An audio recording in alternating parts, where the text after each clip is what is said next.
Graça e paz, mais uma vez, estamos aqui para retomar a nossa série Ensina-nos a Orar. Nós vamos então voltar para a leitura do capítulo 6 de Mateus, os versos 9 até o 13. Hoje eu estarei usando a versão da Bíblia NVI, Nova Versão Internacional, para que a gente possa variar. Já que sempre estou usando a versão Almeida, hoje eu vou ler na versão NVI. Pai nosso que estás nos céus, santificado seja o teu nome. Venha o teu reino, seja feita a tua vontade, assim na terra como nos céus. Dá-nos hoje o nosso pão de cada dia. Perdoa as nossas dívidas, assim como perdoamos aos nossos devedores. E não nos deixeis cair em tentação, mas livra-nos do mal. Porque teu é o reino, o poder e a glória para sempre. Hoje iremos meditar sobre a parte da oração do Pai Nosso, o trecho da oração do Pai Nosso que menciona a vontade de Deus.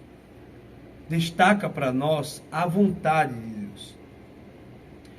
Pois nós sabemos que quando nós oramos a oração do Pai Nosso, nós temos que entender que a oração do Pai Nosso está nos ensinando que toda oração deve se submeter à vontade de Cristo e não à nossa própria vontade. Primeiramente, nós aprendemos com a oração do Pai Nosso que a oração não pode ser pensada em você. Você não faz a oração do Pai Nosso para você.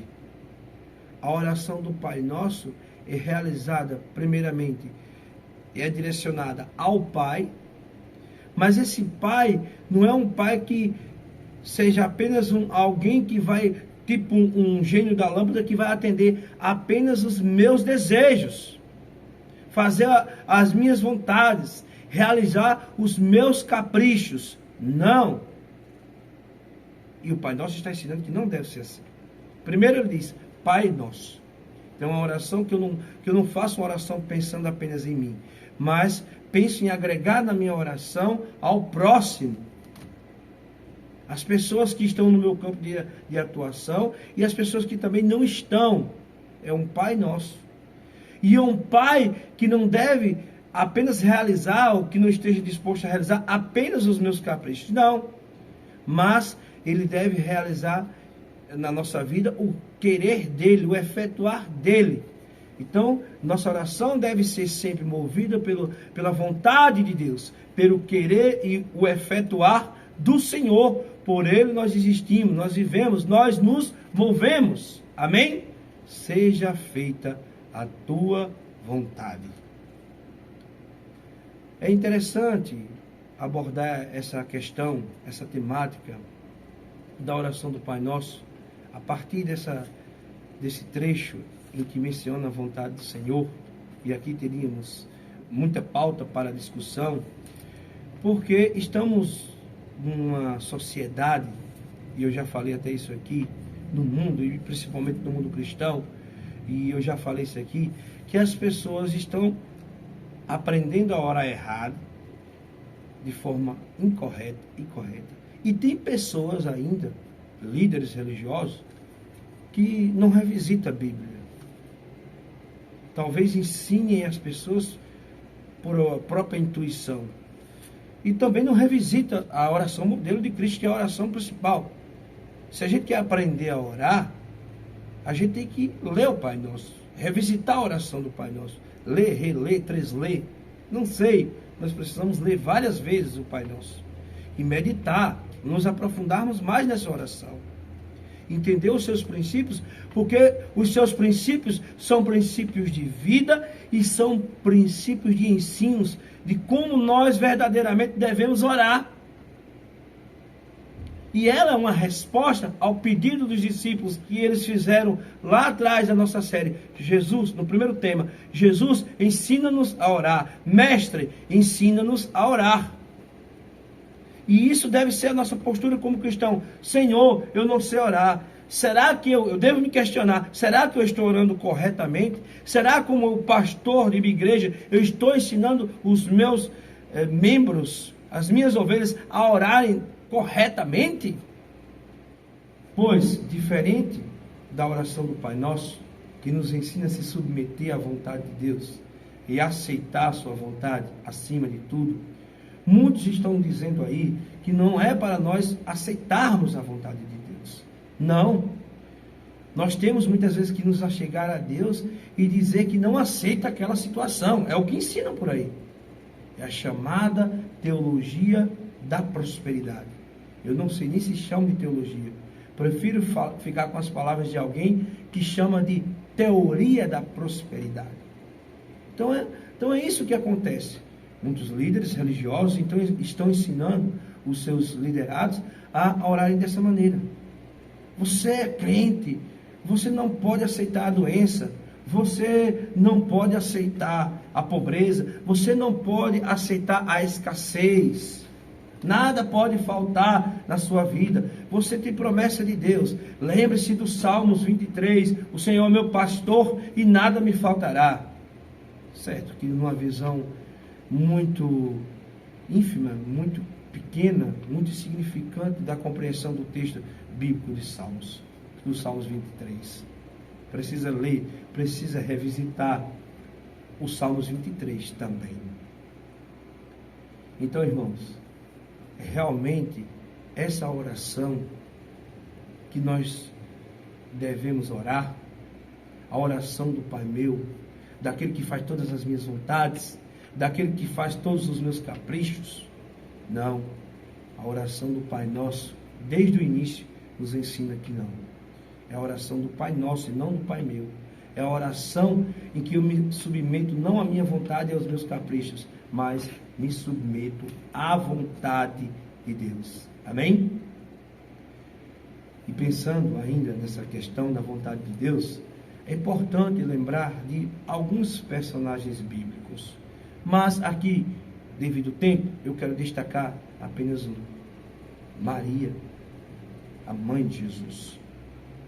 O anjo Gabriel chega para Maria, traz a revelação de que ela seria a mãe do Salvador, a mãe do Messias. Ela teria todos os motivos de, naquele momento, não aceitar a vontade de Deus, pelos medos, talvez, que ela tivesse da repressão social, pelo medo da repressão social, porque sim, ela ia aparecer grávida, ela ia se casar, né? Ela era uma moça nova, virgem. O que as pessoas iam falar? Se fosse a sociedade de hoje, de repente alguém iria dizer, mas rapaz, apressou o casamento tão rápido com José, qual foi o motivo? Então, devido a todo esse cenário, Maria então poderia dizer um não a Jesus. Mas, usando as palavras de Isaías, ela diz, Senhor, estou pronta, eis-me aqui, envia-me a mim, estou pronta a fazer a tua vontade, eu me submeto à tua vontade, usa-me, faz em mim o teu querer, o teu efetuar. Amém? Quando a gente medita na oração do Pai Nosso, a gente tem que, e principalmente nessa parte que fala da vontade de Deus, a gente pode associar diretamente a outro texto que está lá em Mateus. Mateus, capítulo 26. Eu não vou me lembrar o versículo, do 42 em diante, mais ou menos até o 46, em que Cristo se encontra no Getsemane, no seu jardim de dor, no seu jardim de tristeza, e que naquele momento estava muito triste, arrasado, os pecados da humanidade, todos os traumas, doenças, dores que a humanidade sente, recaía sobre ele naquele momento, ao ponto dele suar sangue. E Jesus ali faz uma oração ao Pai, que exemplifica bem o que ele havia ensinado anteriormente aos discípulos, na oração do Pai Nosso. Ele ali, diante daquela situação de dor, de tristeza, como filho de Deus, ele poderia ter dito: Deus, eu não quero mais fazer isso. Eu, como Deus, eu determino. Ele poderia dizer: eu determino que eu não farei mais isso, porque eu não consigo mais seguir, eu não consigo mais continuar com essa dor. Mas Jesus disse o quê? Faça-se a tua, todavia, faça-se a tua vontade e não a minha. Então Jesus se submeteu à vontade do Pai. O Pai nosso que está nos céus, santificado seja o teu nome, venha o teu reino, né? Seja feita a tua vontade, assim na terra como no céu. Então, de fato, ele se submetia à vontade de Deus. Amém? Tiago, o texto de Tiago diz: Deus não responde vossas orações muitas vezes, porque vós pedis mal. Ou pedimos, realizarmos algumas petições a Deus, ou fazemos algumas petições a Deus, que muitas vezes não são boas, nem para mim, e nem para o nosso próximo. Deus então as rejeita. Deus diz não, porque Ele sabe que não será nem bom para mim, nem para o meu próximo.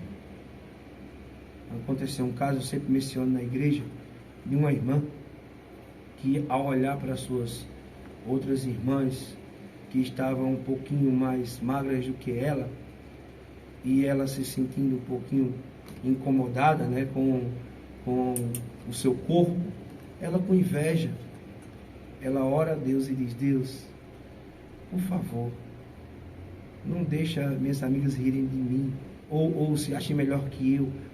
Faça com que elas também fiquem gordas, igual a mim. E não só eu fique nessa situação, para que ninguém tenha motivo para rir da outra. Aparentemente tem uma boa intenção aí nessa oração, né? Mas vamos dizer o seguinte: a oração dela não pode ser atendida, não pela questão que é um problema ser gordo, não é isso que eu quis dizer, mas a oração dela não deve ser atendida pelo motivo pelo qual ela está orando, a inveja. E a oração motivada pelo egoísmo, pelo orgulho, pela inveja, Deus não vai atender. Não vai. As vossas orações não são respondidas porque vocês pedem mal. É o texto de Tiago. É igual alguém que vê alguém passando, um jovem, um adolescente rebelde passando na rua, numa moto ou num automóvel em alta velocidade, com um ronco e o barulho do motor, e alguém: Deus, faça com que esse homem tenha um acidente, dá um ensinamento a ele. Deus não vai responder essa oração. Você pede mal. É oração motivada pela raiva, pelo ódio, pela inveja. Ou talvez que você tenha uma raiva de algum político, você tem preferência por um político A e odeia o político B, e você faz a oração: Deus, pesa a mão sobre ele. E quando eu falo pesar a mão sobre ele, tem muitos sentidos que estão carregados desse pesar. Aí vem a reflexão novamente. Essa é a vontade de Deus. E quem sou eu também para dizer o que é ou o que não é vontade de Deus? Por isso que eu tenho sempre que dizer assim: Deus, faça-se a tua vontade. Porque muitas vezes tem gente que diz: não, é a vontade de Deus, que Deus não quer um homem mau no poder, que Deus não quer isso, que Deus não quer aquilo. Gente, você está se colocando no trono de Deus para dizer o que é vontade dele ou não. Ele é que sabe, ele é que é onisciente. Você não sabe de nada, meu irmão. Nada. Falei que Deus responde com não. E falei também que Deus, não falei ainda, mas vou falar agora, que Deus muitas vezes responde com espera um pouco. Que é para testar a nossa fé. Ele tem um sim imediato, mas também ele tem um sim que depende muito da nossa perseverança. A gente vê muitos casos de perseverança. O caso da viúva na Bíblia, né, que perseverou. Jesus está ensinando ali o princípio da oração, da persistência da oração. Através do exemplo lá da viúva que pedia ao juiz iníquo, aquele juiz que não queria favorecer a causa da viúva, que já era dela, já era justo. Então, ela insistiu e só conseguiu a sua causa pela insistência. Então nós devemos insistir para testar a nossa fé. Na nossa igreja tivemos um exemplo recente de uma irmã que estava orando muitos anos para seu esposo. Quantas vezes ela chegou na igreja e disse assim: eu não vou mais orar, tem hora que dá vontade de desistir, e ela chorava. A semana passada, né, ela veio com um depoimento, com um testemunho de que seu esposo não tomou abuso do álcool. Se vocês acompanharam as programações da nossa igreja, nós temos algumas escolas bíblicas que numa oração ela está pedindo para Deus libertar e ela chora, para Deus libertá-lo do álcool. Mas em outra escola bíblica ela dá um depoimento. Posteriormente ela dá um depoimento, essa parte não está gravada. Ela dá um depoimento que Deus o libertou. Então é preciso o quê? Ter paciência, esperar mais um pouco. É porque Deus não responde naquele momento, porque aquele momento não é o tempo dele, mas vai haver o tempo dele. Então, irmãos, diante do tempo, eu preciso encerrar essa reflexão de hoje. Mas o princípio que fica para nós, o princípio da oração do Pai Nosso, é que nenhuma oração deve ser feita pensando em nós mesmos. Primeiro, a gente pensa no Pai. É ao Pai. A oração tem como centro, como o astro principal. E a gente já viu que o grande fracasso dos fariseus foi tentar ser o astro principal das orações para se apresentar diante do povo. Mas o astro principal é Deus. É a vontade de Deus. E é uma oração que se submete a essa vontade.